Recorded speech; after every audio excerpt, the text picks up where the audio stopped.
ఆర్థిక పరిస్థితులు బాగోలేదని, చాలా ఇబ్బందుల్లో ఉన్నానని, స్థితి ఏమీ బాగోలేదు, పరిస్థితులన్నీ మారిపోయినాయి, చుట్టూ ఉన్న వారందరూ కూడా నాకు ఏమీ లేదని నన్ను విడిచిపెట్టేశారని బాధపడుతున్నావా? అయితే నీకు ఒక విషయాన్ని జ్ఞాపకం చేయాలని ఆశపడుతున్నాను.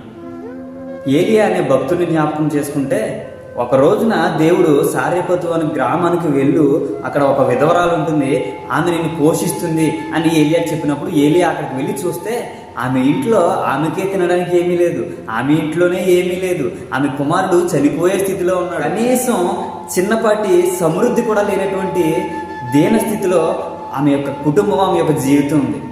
అయితే ఏలియా వెళ్ళినప్పుడు ఆమెను, అమ్మ నాకు నీళ్ళు ఇమ్మని అడిగితే నీళ్ళు ఇస్తుంది.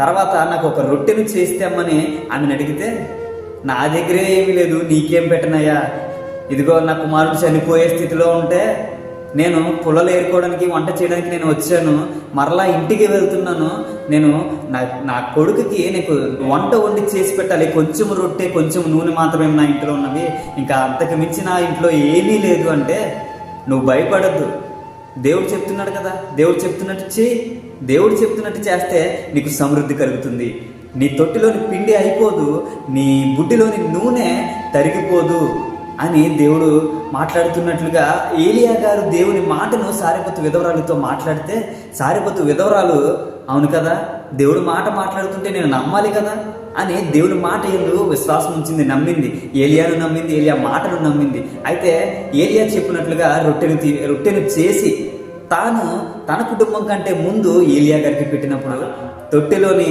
పిండి అయిపోలేదు, బుడ్డిలోని నూనె తరిగిపోలేదు.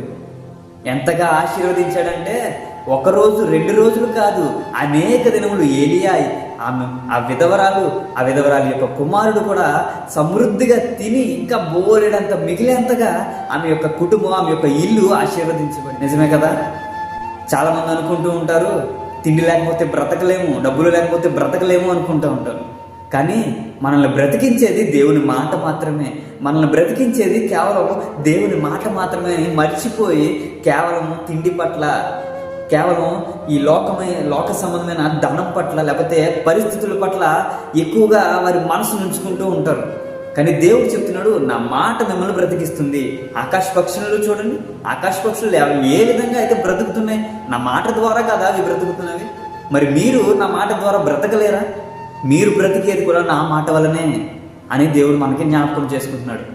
దేవునిలో సోలిపోకుండా నిలబడే విధంగా మీరు అందరూ నిలబడతారని ఆశపడుతూ దేవుని మాట మీ అందరినీ బలపరిచి ఆశీర్వదించునుగాక.